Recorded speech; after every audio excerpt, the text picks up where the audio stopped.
7장 초반부의 말씀까지 지난주에 나눴습니다. 7장은 신학적으로 또 우리 신앙생활에 크게 두 가지 중요한 메시지를 던져주고 있습니다. 첫 번째 메시지는 저희가 나눴던 것처럼 6장의 맨 마지막 질문, 이는 그들의 진노의 날이 이르렀기 때문에 누가 견뎌낼 수 있겠느냐, 누가 능히 서리요.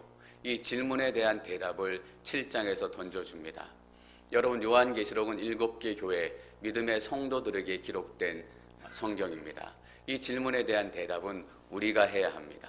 세상 사람들이, 심판에 빠진 사람들이 이 질문에 대해서 하나님께서 대답하기를 원하신 것이 아니라 우리 믿음의 사람들, 성도들, 또 교회가 이 질문에 대해서 대답하기를 원하셨습니다. 그들의 진노의 큰 날이 이르렀기 때문이다. 누가 견뎌낼 수 있겠는가? 누가 능히 서리요? 이 질문에 대한 대답을 7장에서 보여주었습니다. 누가 견뎌낼 수 있겠습니까? 14만 4천 명이었습니다. 바로 우리 자신이 그 진노의 날을 견디어내고 하나님 앞에, 어린 양 앞에 흰옷 입은 하나님의 백성들로 서게 될 것입니다. 저는 여러분들에게 이것이 그 어떤 것보다 큰 소망이 되시기를 축원합니다. 진노의 날을 견뎌낼 수 있게 될 것입니다. 14만 4천 명이 바로 진노의 날을 견뎌낼 사람들이었습니다. 14만 4천 명에 대한 오해가 많기 때문에 지난 시간에도 긴 시간을 걸쳐서 설명을 드렸습니다. 다시 한번 말씀드리면 14만 4천 명은 숫자로서의 14만 4천 명이 아니라 상징적인 표현입니다. 12지파, 또 12사도, 12는 성경에서 하나님의 백성들을 상징적으로 나타내는 숫자입니다. 12 곱하기 12 곱하기 1000, 1000은 많다라는 의미입니다. 하나님의 수많은 백성들을 의미합니다. 하나님의 선택받은 백성, 14만 4천 명이라고 굳이 숫자를 표현했던 것은 그런 의미를 상징적으로 나타내기도 원하셨지만 하나님의 계획이 한치도 오차 없이 딱 그대로 이루어진다. 하나님의 계획의 완전한 완성을 우리에게 보여주시려고 하는 것입니다. 여러분, 하나님의 계획은 한 명도 낙오와 오차 없이 다 이루어질 것임을 믿습니다. 그것이 14만 4천 명이 가지고 있는 의미입니다. 그런데 이단들은 14만 4천 명이라는 이 숫자를 가지고 사람들을 올가매기 시작했습니다. 14만 4천 명만 구원받는다. 우리 종파, 우리 교주를 따르는 14만 4천 명만 구원을 받기 때문에 빨리 14만 4천 명에 들지 않으면 당신은 구원받지 못할 것입니다. 여러분, 이것이 얼마나 두렵고 때로는 얼마나 파워풀한 위협이 되는지 아십니까? 제가 만약 이렇게 강단에서 선포했다라고 생각해 보십시오. 여러분 가운데 20명만 구원받게 될 것입니다. 어떤 일이 일어날까요? 새벽 예배 난리 날 겁니다. 서로 먼저 들어오려고, 내가 더 많이 헌금해서 더 열심히 해가지고 내가 20등 안에 들겠다. 여러분, 구원은 등수로 결정되는 것이 아닙니다. 이단들의 가장 큰 문제점이 뭔가요? 14만 4천 명, 마치 등수 안에 들면 내가 노력해서 구원을 이룰 수 있는 것처럼. 여러분, 종교학자들은 종교에 크게 두 가지 종류밖에 없다라고 얘기해요. 한 가지 종류는 노력의 종교예요. 내가 열심히 노력해서 등수 안에 들면 구원을 이룰 수 있다라는 거예요. 근데 두 번째 종교는 뭐예요? 은혜의 종교예요. 하나님께서 은혜로 우리를 구원해 주셨다라는 거예요.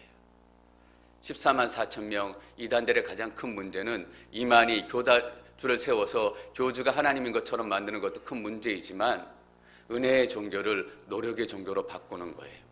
내가 노력하면 등수 안에 들면 구원을 이룰 수 있다. 여러분, 등수로 구원이 결정되는 것이 아니라 하나님의 은혜로 여러분들의 구원이 결정되는 줄 믿습니다. 그래서 5시에 온 포도원 품꾼의 이야기가 그렇게 중요합니다. 여러분, 우리가 그 이야기를 메시지로 듣지만 실제 삶 가운데는 그 이야기를 살아내지 못한다라는 거예요. 늘 일찍 온 사람, 늘 열심히 하는 사람, 늘 괜찮아 보이는 사람들만 하나님의 구원을 입을 것 같아요. 근데 5시에 온 사람도 하나님의 구원을 입는다라는 거예요. 여러분, 어떤 의미예요? 등수 안에 들지 못해도, 내가 별 볼 일 없는 인생일지라도 하나님께서 은혜로 나를 구원해 주시고 내게 품삯을 주신다라는 거예요. 여러분 삶의 비참한 현실을 보지 않기를 축원합니다. 하나님의 은혜를 보시면 거기에 하나님의 은혜가 있다라는 거예요. 그리고 7장에서 우리에게 던져주는 또 중요한 메시지 중에 하나는 교회에 대해서 얘기한다라는 거예요. 사도 요한이 7장에서 교회를 보기 시작합니다. 그래서 어떤 학자들은 7장, 요한계시록의 7장이 신약 성경에 나타나 있는 어떤 본문 중에서도 교회에 대해서 설명하는 가장 중요한 본문 중에 하나다라고 목소리를 높이기도 해요. 14만 4천 명을 통해서 보여주시는 교회의 모습은 세 가지예요. 14만 4천 명은 지상, 이 땅에 있는 교회, 앵커리지 온누리교회, 열린문교회, 사랑의 교회, 온누리교회, 이 땅에 있는 교회들의 본질적인 모습에 대해서 얘기하기 시작해요. 여러분, 이 땅에 있는 교회들의 첫 번째 본질은 무엇입니까? 핍박이다라는 거예요. 내 말이 재앙을 쏟아내고 내 바람이 바람을 불게 만들어요. 그것은 뭐냐면 이 땅에 제약이 시작된다라는 거예요. 이 땅에 어려운 일들이 시작된다라는 거예요. 우리 삶에 고난도 있고 핍박도 있고 어려운 사건들이 많이 생겨요. 그 사건들의 본질은 무엇인가? 내 말이, 내 바람이 우리 삶 가운데 일으키는 재앙이에요.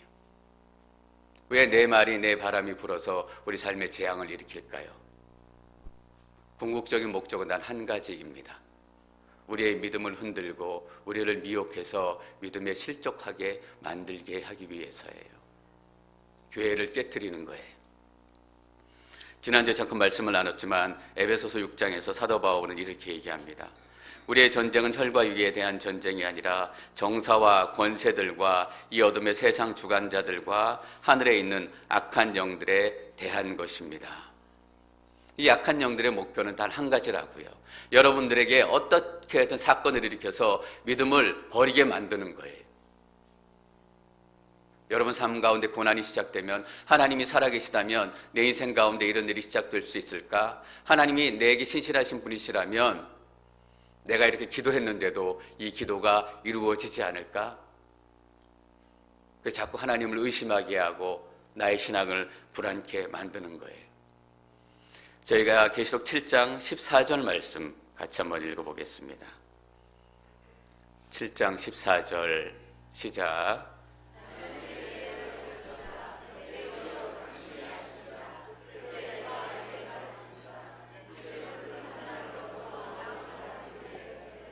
어린 양의 피로 그들의 옷을 씻어 희게 했습니다. 큰 환난으로부터 나오는 사람이래요. 여러분, 큰 환난이란 말이 우리 마음을 두렵게 하지 않습니까? 분명히 환난은 마지막 때가 되어 갈수록 더 격해지고 더 강해지고 더 심해질 거예요. 세상이 얼마나 좋아지고 살기 편해졌는지 모르겠어요. 물자도 넘쳐나고 또 풍요로움이 계속 넘쳐나고, 제가 어릴 때 기억해 보니까 이런 걸 했더라고요. 혼식 장려 정책, 여러분들 아세요? 초등학교 때 점심 때 도시락 싸가면 선생님이 도시락 뚜껑 열어서 다 검사했어요. 보리쌀 3분의 1 섞었나 안 섞었나. 혹시 기억나세요? 보리쌀 3분의 1 안 섞으면 선생님한테 혼이 났어요. 쌀이 모자랐기 때문이에요. 뭐 한국은 아니지만 지금도 가끔 진미식당에 식사하러 가면 서정민 자매가 저에게 이렇게 물어보세요. 목사님, 잡곡밥 드릴까요? 흰밥 드릴까요? 어떡하지, 오늘은 잡곡밥이 없는데. 쌀이 넘쳐나는 시대가 됐어요. 근데 정말 살기 편해졌을까? 배고픈 사람들은 더 늘어가요. 굶어 죽는 사람들은 사라지지 않아요. 왜 그럴까? 여러분, 배고픔이, 빈부격차가, 또 그 어려움들이, 여러분 미국 문화는 더 발전해가고 찬란해져 가는데 홈리스는 더 늘어가는 거 아세요? 앵커리지 홈리스 숫자는 늘어가고, 모든 경제와 모든 문화가 집중되어 있는 LA 다운타운의 홈리스들도 갈수록 더 늘어나요. 이것이 여러분 영적인 문제라고 생각해 보신 적이 있으세요? 배고픔도 영적인 문제다. 우리 삶의 모든 문제들이 영적인 문제다. 우리는 우리의 삶을 영적인 눈으로 바라봐야 합니다. 여러분, 영적인 눈을 해석해야 된다는 것은 귀신 들려서 그래, 귀신이 역사해서 그래, 모든 것들을 그렇게 보자는 의미가 아니에요. 우리가 영적인 눈을 열어서 우리의 삶의 모든 문제들을 영적인 시각으로 해석해야 된다라는 의미는 배고픈 사람을 만났을 때 우리 교회는 어떻게 해야 할까? 이 땅의 빈부격차가 이렇게 심해져 가는데 우리의 믿음의 사람들은 어떻게 살아야 하는가? 이렇게 얘기하고 이렇게 기도하고 이렇게 움직이는 것이 영적인 눈으로 바라보는 거예요. 저는 앵커리지 온누리교회가 영적인 교회가 되기를 축원합니다. 물론 방언도 해야 되고 예언도 해야 되고 영적인 은사가 나타나기를 원해요. 그러나 진정으로 영적인 교회가 되는 것은 이러한 고민들을 하나님 말씀 안에서 우리가 나누는 거예요. 지나가다가 이렇게 핏개 들고 있는 사람, 동전 하나 주십시오 라는 사람들 보고 지나갈 때 저 사람 어제도 있었는데 오늘도 또 있네. 그렇게 습관적으로 지나가는 것이 아니라 나는 어떻게 해야 될까? 내가 믿음의 사람으로 하나님의 말씀을 살아내는 사람으로 나는 어떻게 저 사람들과 교제해야 되고 관계를 맺어야 되고 하나님의 말씀을 살아낼 것인가 고민해야 된다라는 거예요.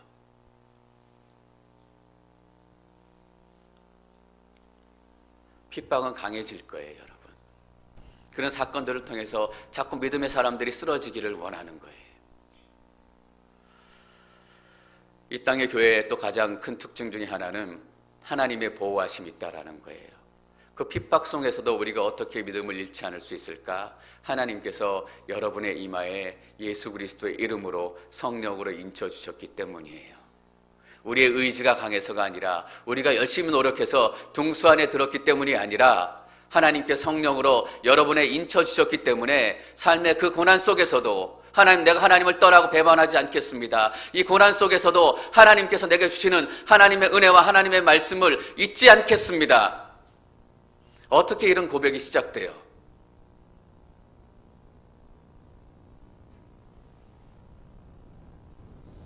제가 출장 갔다 와서 한 일주일 정도 시차 적응하느라 컨디션이 좀 안 좋았어요. 늘 제 건강을 위해서 저도 기도하고 제 아내도 기도하잖아요. 하나님 건강해 주셔서 더 열심히 힘있게 사역했으면 좋겠습니다. 한 30분 정도 말씀 전하는 게 아니라 강단에 올라서면 한 2시간 정도 요번에 부흥회 하는데 강사님 모시는 강사님 보니까 1시간 반 그냥 서서 힘있게 말씀 전하시더라고요. 연세도 저보다 훨씬 많으신데 말씀 듣다가 자기도 하고 말씀 듣다가 일어서기도 하고 그 전에 제가 그랬던 적이 있었어요.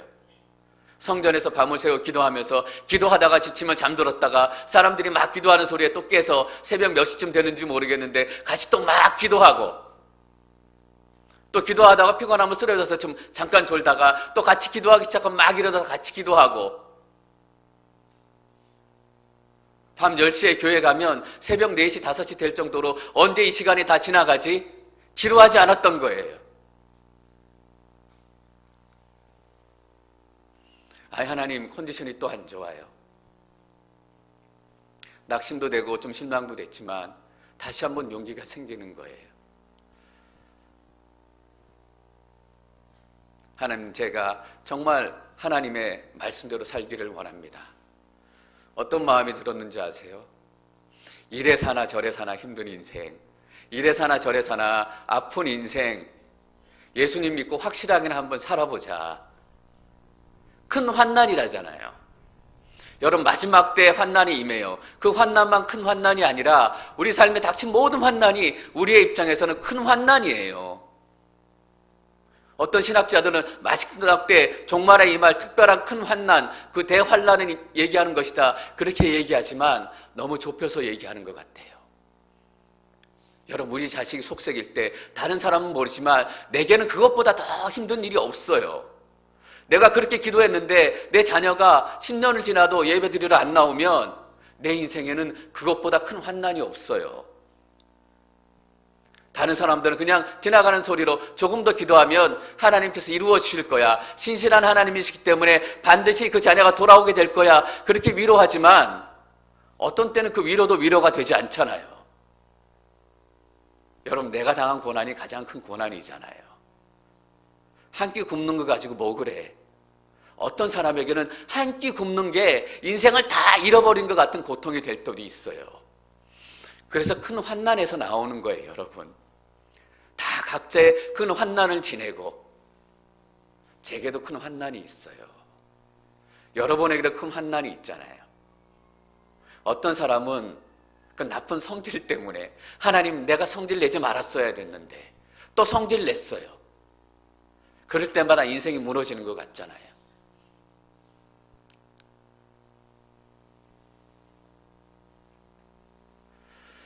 하나님께서 보호해 주세요, 여러분. 여러분에게 일을 쳐주시는 거예요. 저는 여러분들에게 이런 결단이 있었으면 좋겠습니다. 이래 살고 저래 살아도 힘든데 막 사는 게 아니라 하나님 어차피 힘든 인생 내가 힘들게 예수 한번 제대로 믿어보겠습니다. 어차피 전쟁이 나고 기근이 나고 힘들게 살아가야 하는 것이 이 땅의 삶에 정해진 운명이라면 남들처럼 점쟁이 찾아가지 않고 하나님 한번 붙들고 살아가겠습니다. 하나님께서 우리를 보호해 주시고 인쳐 주셨기 때문에 그 환난의 시간을 우리가 지나고 견뎌낼 수 있는 거예요. 세 번째 교회의 특징은 뭔지 아세요? 이 교회는 하나님의 군대가 돼야 된다라는 거예요. 7장 5절 말씀 읽습니다. 7장 5절 시작.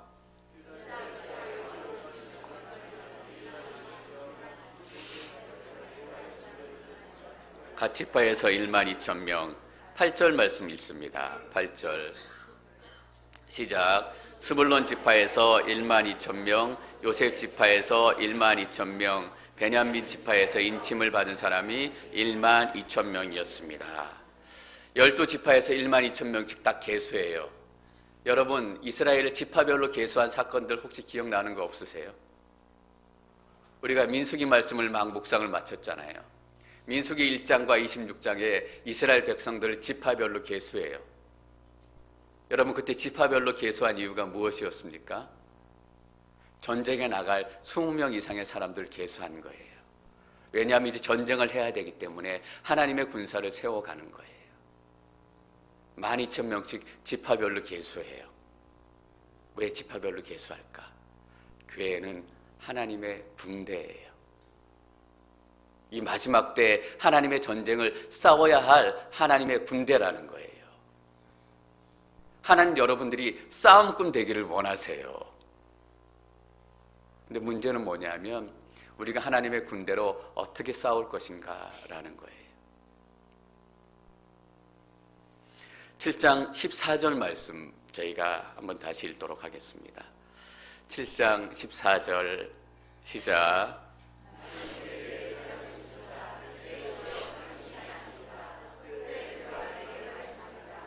이들은 군 환난으로부터 나오는 사람들인데 그들은 어린 양의 피로 그들의 옷을 씻어 희게 했습니다.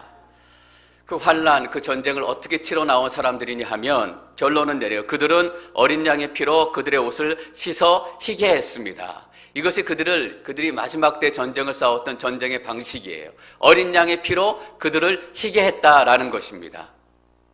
여러분 어린 양의 피는 뭐예요? 어린 양의 피가 상징하는 첫 번째 의미는 어린 양이 우리의 죄를 대신해서 죽었다라는 의미를 가지고 있습니다. 여러분 저는 모든 성경 가운데 여러분들이 로마서 3장 23절 말씀을 잊지 않기를 축원합니다. 3장 23절에 이렇게 기록하고 있습니다. 모든 사람이 죄를 지었으므로 하나님의 영광에 이르지 못합니다. 이 3장 23절이 우리에게 주는 메시지는 간단해요. 모든 사람이 다 죄인이다라는 거예요. 죄인인데 어떤 죄인이 있느냐? 여러분 모범수와 그냥 죄인의 차이는 뭔지 아세요? 그냥 조금 좋은 죄인이고 조금 나쁜 죄인이고 공통점은 다 죄인이다라는 거예요. 휴지를 한 번 주운 죄인이냐, 휴지를 2번 주운 죄인이냐, 홈리스에게 100불을 준 죄인이냐, 홈리스에게 1000불을 준 죄인이냐. 여러분 1000불 줬다고 해서 선한 사람이 되지 않는다라는 거예요. 여러분 이거를 기억하셔야 돼요. 내가 홈리스들을 위해서 10,000불을 주었습니다. 10,000불을 준 죄인이에요. 모든 사람이 다 죄인이다라는 거예요. 두 번째 파트 이렇게 얘기해요. 모든 사람이 죄를 지었으므로 하나님의 영광에 이르지 못합니다. 모든 사람이 죄인인데 하나님의 영광에 이르지 못합니다. 어떤 의미입니까? 다 하나님의 진노의 날을 피할 수 없습니다라는 거예요. 여러분들이 다 심판받아 죽어야 한다라는 건데 누가 죽었다라는 거예요? 어린 양이 죽었다라는 의미입니다. 예수 그리스도가 우리의 죄 때문에 십자가에서 피 흘려 죽으셨다라는 것이 어린 양의 피로 우리를 희게 만들었다라는 것입니다. 그래서 기독교는 은혜의 종교입니다. 14만 4천 명으로 우리를 올감해서 등수 안에 들지 못하면, 빨리 달리지 못하면, 저는 우리 새벽 예배가 여기 계신 모든 분들로 꽉 차기를 바라요. 그러나 여러분들이 등수 안에 들기 위해 새벽 예배 나오기 바라지 않아요. 하나님 그거 원치 않으세요. 하나님 주신 은혜가 너무나 감사하기 때문에, 하나님께서 내 하나님 되시기 때문에 아침에 일어나자마자 하나님 만나지 않고는 내가 하루를 살아갈 수 없고 이 은혜의 고백을 감출 수 없기 때문에 눈 뜨자마자 하나님 내게 선한 날 주셔서 감사합니다. 오늘 제 아내가 딱 눈 뜨면서 이런 얘기 하더라고요. 하나님 감사합니다. 오늘은 해가 떴네요. 너무나 감사해서 일어나자마자, 너무나 하나님의 말씀이 갈급해서 하나님의 말씀으로 시작하지 않고는 견딜 수가 없는 거예요. 그래서 본질은 이거잖아요. 새벽 예배 나와서 여기서 예배 드리느냐, 이것이 본질이 아니라 말씀으로 하루를 시작하느냐, 기도로 하루를 시작하느냐, 이것이 본질이다라는 것입니다. 근데 왜 우리가 주일날 와서 예배 드리고 함께 새벽 예배 드려요? 때로는 우리가 혼자 있을 때 약해지기도 하고 결단하기도 어렵기 때문에 함께 나와서 예배하고 함께 나와서 기도함으로 나를 다시금 세우는 거예요. 내 지체가 기도하는 모습을 통해서 하나님 나도 저렇게 기도하기를 원해요. 하나님 나도 저렇게 말씀 읽기를 원해요. 우리는 등수 안에 들기 위해서 살아가는 종교가 아니에요. 여러분 본질이 비슷하다라고 생각되지 않으세요? 등수 안에 들기 원해서 14만 4천 명까지 열심히 달려간 신천지나 등수 안에 들기 위해서 남들을 짓밟고 올라가야 되는 이 땅의 시스템이나, 잘 보세요. 세상은 하나예요. 이단인 것 같고 사입인 것 같고 다 다른 사람인 것 같지만 이 사회의 시스템이 다 그런 거예요. 그런데 기독교만이 너는 등수 안에 들지 못해도 된다. 14만 4천 명 20등 안에 들지 못해도 너는 하나님의 구원을 받는다라는 거예요. 그게 어린 양의 피로 씻음을 받았다라는 얘기입니다. 여러분, 그리고 어린 양의 피로 하얗게 됐다라는 두 번째 의미는 무엇입니까? 어린 양처럼 살았다라는 것이에요. 예수님처럼 살았다라는 거예요. 예수님이 어떻게 사셨을까? 요한계시록 1장 5절 말씀 같이 읽습니다. 계시록 1장 5절 시작.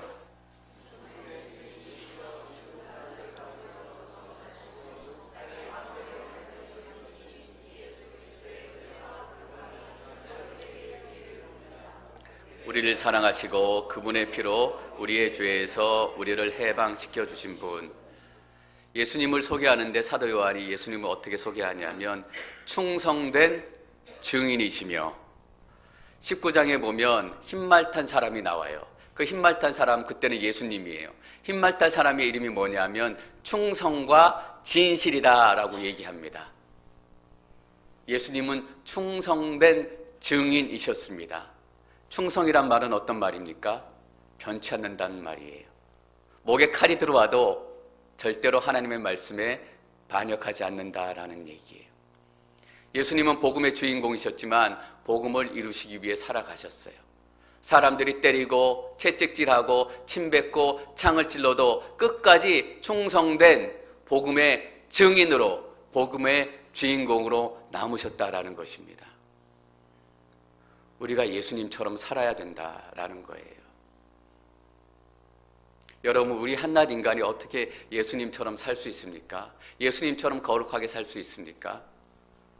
예수님하고 똑같이 산다라는 의미가 아니라 예수님이 사셨던 삶의 패턴, 삶의 원칙, 삶의 원리 그대로 우리도 산다라는 것입니다. 예수님이 사셨던 가장 큰 원칙은 충성된 증인이셨습니다. 전 여러분들이 예수님처럼 충성된 증인으로 살아가시기를 축원합니다.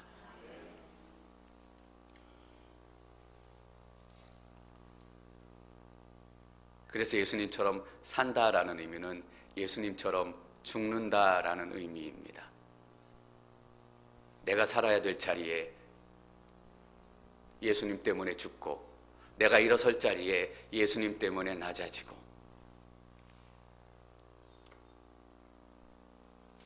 저는 이런 이야기들이 앵커리지 온누리 교회 안에 많이 들려줬으면 좋겠습니다.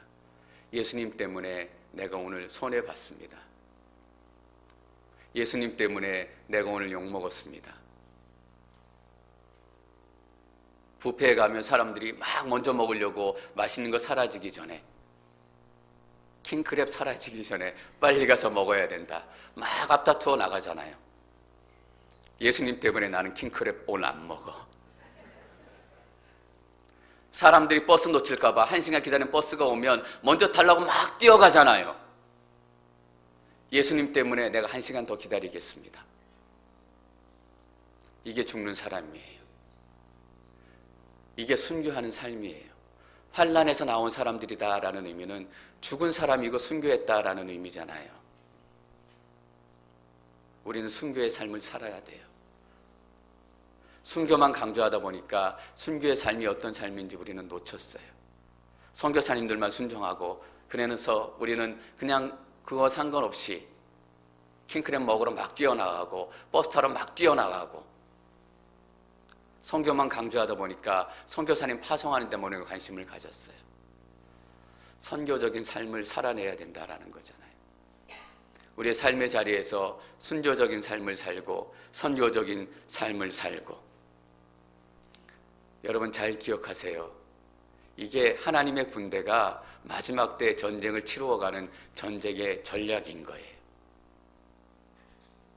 이 땅의 군대들은 힘과 칼과 총으로 싸우잖아요.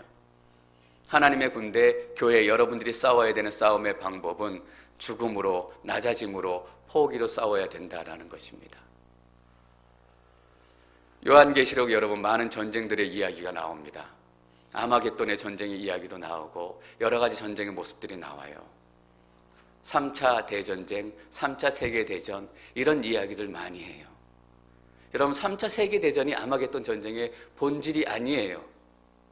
사도 바울이 분명히 얘기하잖아요. 이 땅의 전쟁은 혈과 육에 대한 싸움이 아니라 어둠의 권세 잡은 자들에 대한 싸움이다라는 거잖아요. 죽음으로 싸우고 포기하며 싸우고 순교하며 싸우는데 어떻게 그게 세계 3차 대전이 될 수 있어요?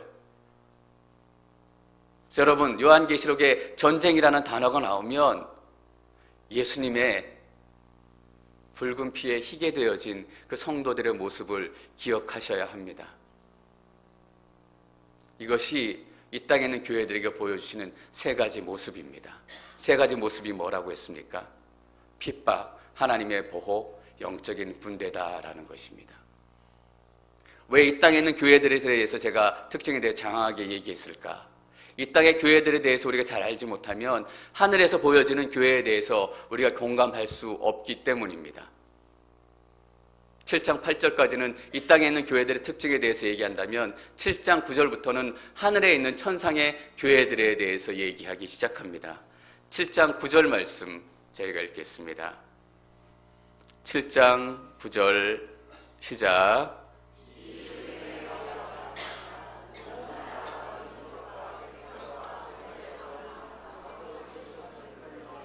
흰 옷을 입고 손에 종려나무 가지들을 들고 보좌 앞과 어린 양 앞에 서서 환난을 견뎌낸 하나님의 14만 4천 명 흰 옷 입은 백성들이 보좌 앞과 하나님 앞에 서 있습니다. 누가 능히 서리요?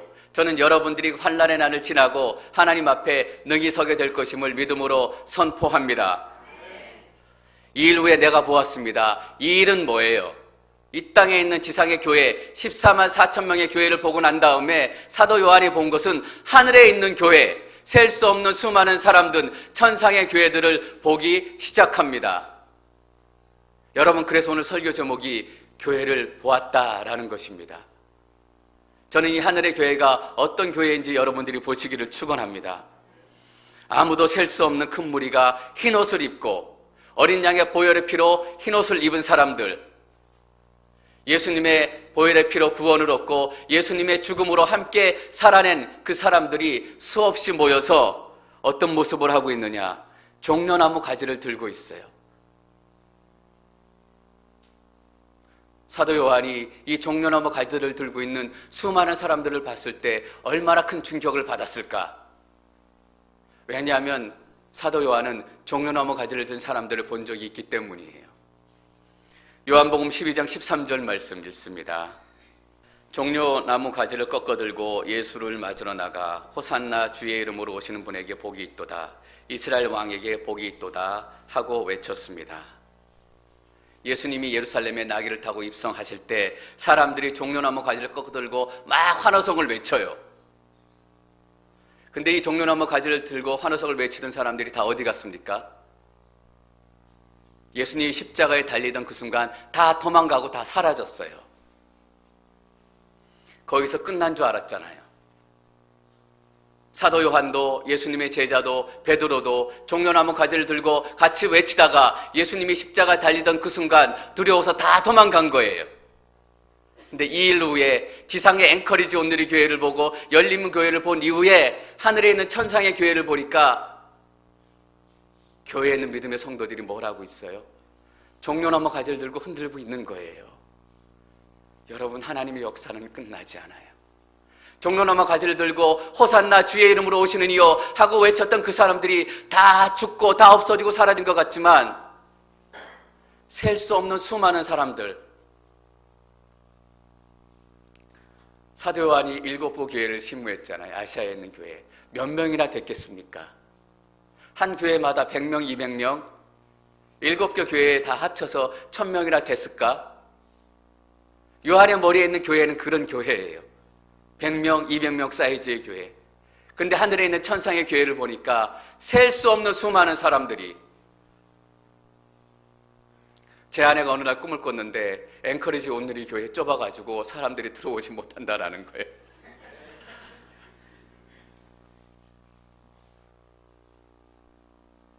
백사장에 수많은 사람들이 있어서 꿈에서 이렇게만 봐도 제가 그렇게 즐거운데, 그렇게 놀라운데 하나님 그 일이 언제 일어나겠습니까? 사도 요한이 끝도 없는 수많은 사람들, 자기의 숫자와 지혜로는 셀 수 없는 그 수많은 사람들이 교회로 모여 있는 거예요.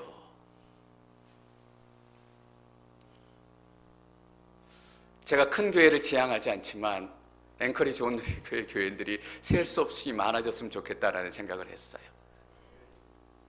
왜 하늘에서만 셀 수 없이 많아져야 하나? 그리고 손에 종려나무 가지를 들고, 때로는 죽음의 두려움 때문에, 때로는 삶의 고통 때문에 하나님, 예수님이 못받뼈 죽는 순간 모든 것이 끝나는 것 같았어요. 하나님이 내 기도에 응답하지 않는 것 같았습니다. 손에 들였던 종려나무 가지를 내려놓았던 그 사람들이 다시 한번 하나님께 보여주신 그 은혜를 경험하고 종려나무 가지를 들고 하나님께 외치는 거예요. 도망갔잖아요. 그런데 그 사람들이 이제는 모여서 외쳐요. 10절 말씀 함께 읽습니다. 10절 시작.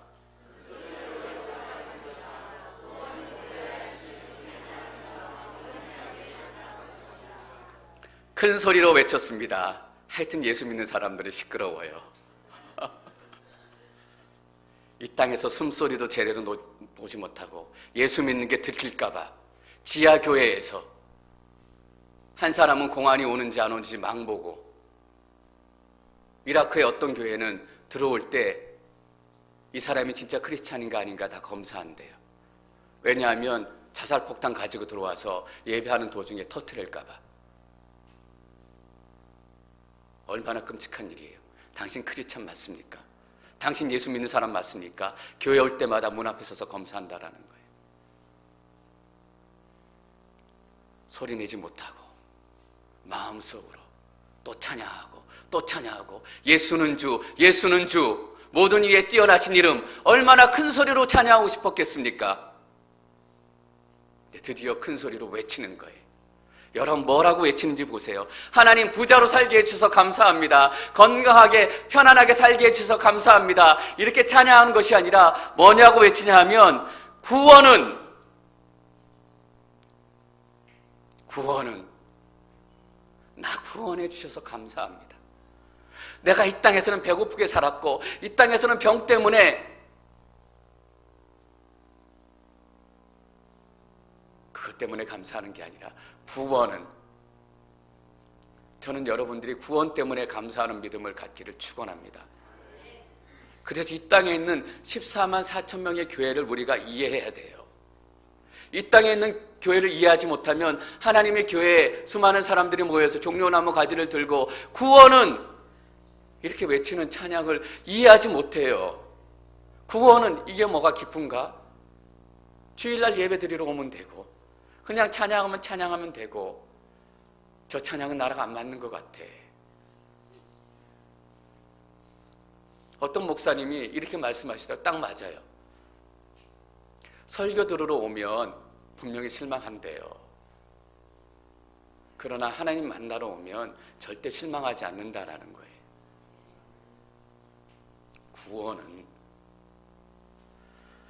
구원은 보호자에 앉으신 우리 하나님과 어린 양께 속한 것입니다. 어디에 속했대요? 보호자에 앉으신 우리 하나님과 어린 양에게 구원은 속해 있습니다. 여러분 잘 기억하셔야 돼요. 구원은 공자님, 맹자님에게 속해 있다라고 얘기하지 않아요. 구원은 돈 많은 것에 속해 있다, 권력에 속해 있다라고 얘기하지 않습니다. 구원은 어디에 속해 있다? 보호자에 앉으신 하나님과 어린 양에게 속해 있다라고 분명히 선포하는 거예요. 공자님, 맹자님 믿고 착하게 살 수 있어요. 로마서 3장 23절 모든 사람이 다 죄인이다. 공자님, 맹자님 믿고 착하게 산 죄인이에요. 하나님 앞에 어떤 사람도 영광 이룰 수가 없습니다. 셀 수 없는 큰 무리가 흰옷을 입고 외치는데 보호자에 앉으신 우리 하나님과 어린 양께 속한 것입니다. 여러분 구원을 노래하십시다. 그 어떤 것보다 우리는 하나님의 구원을 찬양하는 교회가 되기를 원합니다. 왜 우리가 천국에 있는 교회가 되었을 때만 우리의 구원을 찬양해야 합니까? 이 땅에서부터 우리는 하나님의 구원을 찬양하게 될 것입니다.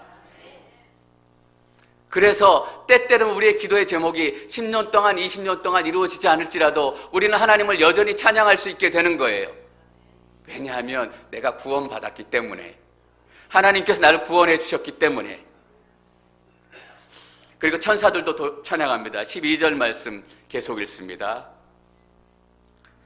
12절 시작. 아멘. 찬송과 영광과 지혜와 감사와 존귀와 능력과 힘이 우리 하나님께 영원토록 있기를 빕니다. 아멘. 시작합니다. 아멘. 맞습니다. 구원은 하나님과 어린 양에게 속해 있습니다. 맞습니다. 라는 의미입니다.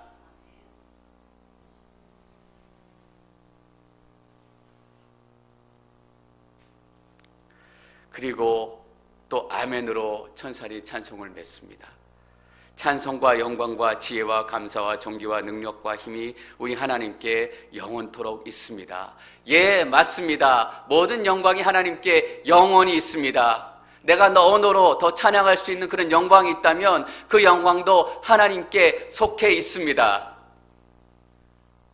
얼마나 여러분 하나님을 찬양할 수 있습니까? 얼마나 하나님께 영광 돌릴 수 있습니까? 내 안에 특별한 것이 있다면, 내 안에 다른 사람들보다 나은 것이 있다면 이 모든 것들이 하나님께로부터 온 것입니다. 아멘, 아멘.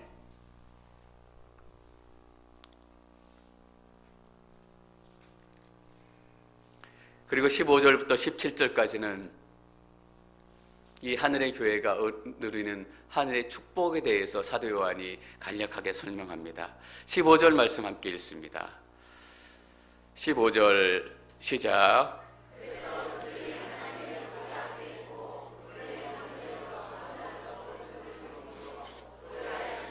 그들 위에 거하실 것입니다. 그래서 우리가 흰옷, 예수님의 피로 희게 되었고 흰옷을 입고 구원받은 하나님의 교회가 되었기 때문에, 그래서 그들이 하나님 보좌에 있고 그분의 성전에서 밤낮으로 하나님을 섬긴다라고 얘기합니다. 주일날 교회 하는 것도 억지로 오는데 여러분 천국에 가면 여러분 집에 못 가요. 밤낮으로 하나님의 성전에서 하나님 섬겨야 되는데 집에 가시는 거 땡이에요. 어떤 의미입니까? 하나님의 존전, 하나님의 성전이 내 집이 된다는 의미죠. 내 집 채우느라고, 내 집에 좋은 가구 채우느라고 그렇게 벌어야 되고, 거라지 2개 달린 집, 3개 달린 집, 거라지에 어떻게 하면 마크 붙은 차를 세울까? 거기는 이제 내 집이 아니에요. 내 집은 어디지 하면 하나님의 전이에요. 여러분 잘 기억하셔야 합니다. 이 땅의 교회에서 예배를 드리지 못한 사람들은 하나님을 찬양하는 것이 얼마나 기쁜지, 주일날 시간을 막 총각을 다퉈가지고 어떻게 하면 빨리 예배 가서 기도하고 찬양할 수 있을까, 이 마음을 누리지 못한 사람은 밤낮으로 하나님 성전에서 예배드려 이해하지 못하잖아요. 이것이 어떻게 축복이 돼? 부인이 화내면 간신히 교회에 오는데, 여러분 좋은 질문이 좋은 답을 만들어내는 것입니다. 7장 9절에서 17절까지 하늘에 계신 이 하늘의 교회에 대한 이 설명은 이 땅의 교회에 대한 답이에요. 좋은 질문이 좋은 답을 만들어낸 것처럼 이 땅의 교회에 대한 좋은 퀘스천, 좋은 생각들, 이런 것들이 있지 않으면 천국의 교회가 얼마나 좋은 것인지 몰라요. 저는 여러분 모두가 밤낮으로 하나님 집에서 예배하는 것이 정말 축복으로 깨닫기를 축원합니다. 어떻게 깨달을 수 있느냐? 지금 이 땅에서부터 간절하게 예배하기 시작하는 것입니다. 16절 읽습니다. 16절 시작.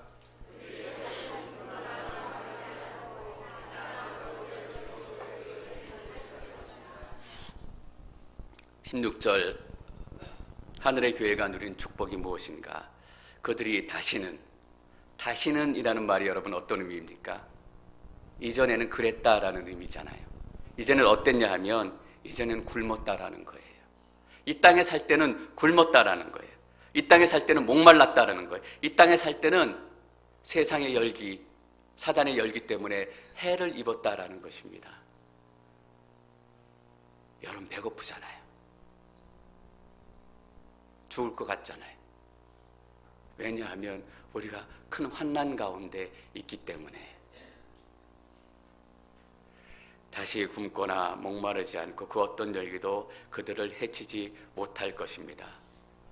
여러분 그 어떤 열기도, 그 어떤 목마름도, 그 어떤 배고픔도 여러분들을 해치지 못할 것임을 선포합니다. 17절 끝으로 읽습니다. 17절 시작.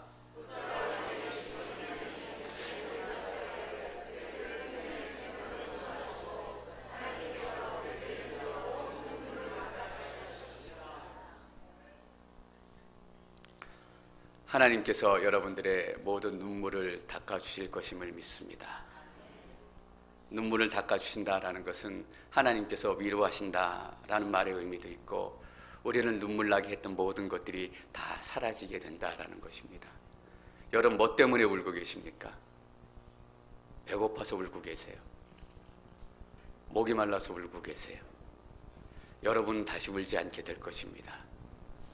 여러분의 배는 채워지고 여러분의 목마름은 해결될 것이기 때문이에요. 뭐 때문에? 음식이 많이 채워져서, 돈이 많이 채워져서 여러분이 하나님만으로 만족한 삶을 살기 시작했기 때문이에요. 여러분 이것이 교회입니다. 앵커리지 온누리 교회가 왜 중요하냐? 앵커리지 온누리 교회를 통해서 이 천상의 교회의 모습들을 우리가 깨달아 가야 하기 때문입니다. 저는 이 하나님의 말씀대로 살아내는 여러분의 삶을 통해서 이 땅의 사람들이 교회를 보게 되기를 축원합니다. 교회란 저런 곳이구나. 우리가 천국에서 누려야 될 교회의 모습이 저런 곳이구나. 우리가 가야 될 길이 그곳이라면 나는 교회에 나와서 하나님 예배하는 사람이 되겠다. 새벽 예배 나오고, 수요 예배 나오고, 주일 예배 나오고, 그 예배로 이 땅의 삶을 살아가고,